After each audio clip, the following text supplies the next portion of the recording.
Assalamualaikum warahmatullahi wabarakatuh dan salam sejahtera. Nama saya Syamsul Dania bin Syamsul Anwar, nombor matriks 2019-206064 dari kelas J4 EE 1123A1.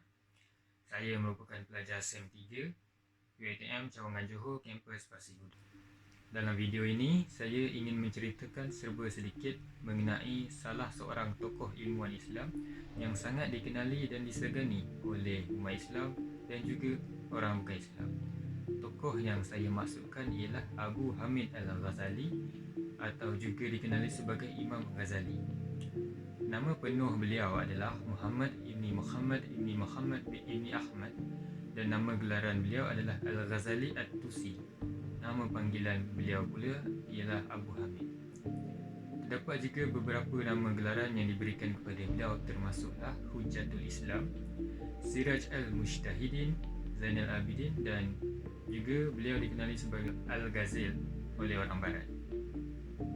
Imam Ghazali telah dilahirkan pada tahun 450 Hijrah di sebuah kota yang dinamakan Ghazalah, iaitu sebuah kampung di pinggir kota Tus yang merupakan sebuah daerah dalam wilayah Khurasan.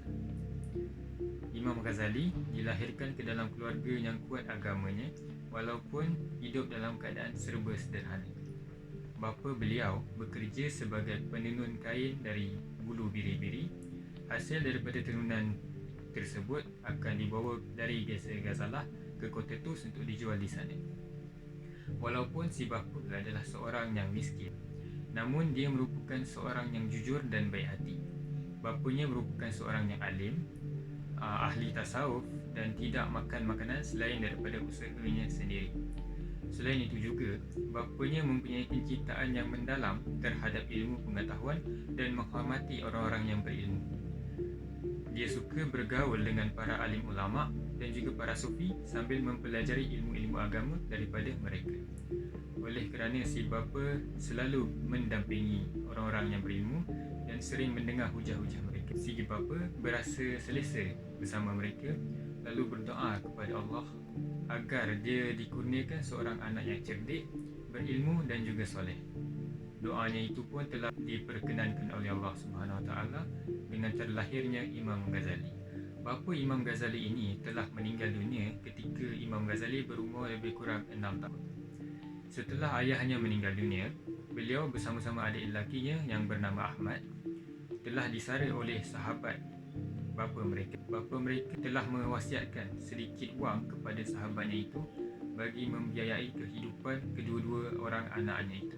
Pada suatu hari, sahabat bapa mereka berkata kepada dua beradik itu untuk pergi ke kota Tus untuk belajar di sana.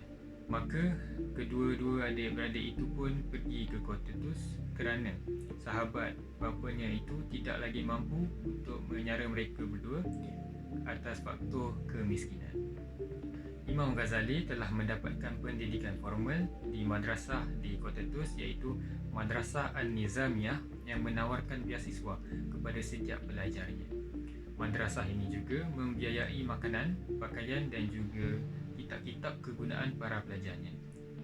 Imam Ghazali telah belajar ilmu fiqh, ilmu nahu dan ilmu hisab serta telah berjaya menghafaz Al-Quran di sini. Ketika Imam Ghazali mencecah usia remaja, beliau telah mengembara ke Georgia bagi menyambung pengajiannya dalam bidang fiqh. Imam Ghazali merupakan seorang pelajar yang sangat rajin dan tekun. Dia telah menulis setiap pelajaran yang telah dia pelajari daripada gurunya dan dia telah menyalin semula nota-nota itu dan telah dikumpulkan di bawah beberapa tajuk yang tertentu. Kemudian, pada ketika usia beliau hampir mencecah 20 tahun, Imam Ghazali telah berhijrah ke kota Nashabur dan di sinilah beliau telah bertemu dan berguru dengan Imam Al-Haramain. Imam Al-Haramain sangat menyayangi muridnya Imam Ghazali dan pernah memuji beliau seumpama lautan yang tidak berpenghujung. Ini menunjukkan betapa dalam dan luasnya ilmu yang dimiliki oleh Imam Ghazali. Selepas kewafatan gurunya, Imam Ghazali telah mengembara ke kota Baghdad dan dilantik sebagai seorang profesor di Universiti Nizamiyah. Selepas beberapa tahun mengajar di sana, Imam Ghazali telah berhasrat untuk mengembara dan telah meninggalkan kota Baghdad dan menetap di kota Damaskus, Syria. Beliau banyak menghabiskan masa beriktikaf di Masjid Jami' Al-Umawi. Pada hujung usia beliau, Imam Ghazali telah kembali ke kampung halamannya di kota Tus dan telah mendirikan madrasah di sana. Beliau telah mengajar, mendidik serta mengamalkan gaya hidup sufi hingga ke akhir hayat beliau pada 14 Jamadil Akhir 505 Hijrah bersamaan 19 Disember 1111 Masihi pada ketika usianya lebih kurang 55 tahun. Imam Ghazali telah menghasilkan banyak karya dan penulisan dalam pelbagai bidang ilmu yang sangat bermanfaat kepada umat Islam dan juga bukan Islam. Antara karya-karya Imam Ghazali yang terkenal di Malaysia termasuklah Ihya Ulumuddin, Mishkat Al-Anwar, Ar-Risalah Al-Laduniyah dan banyak lagi. Beberapa karya beliau telah diterjemahkan ke dalam pelbagai bahasa Eropah untuk dijadikan rujukan di pusat-pusat pengajian tinggi.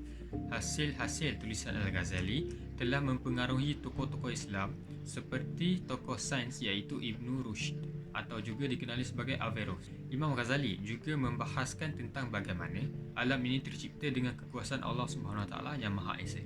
Karya-karya yang dihasilkan oleh Imam Ghazali juga masih menjadi rujukan umat Islam sehingga ke hari ini. Contohnya mengenai isu kontemporari iaitu seperti teknologi pengklonan manusia.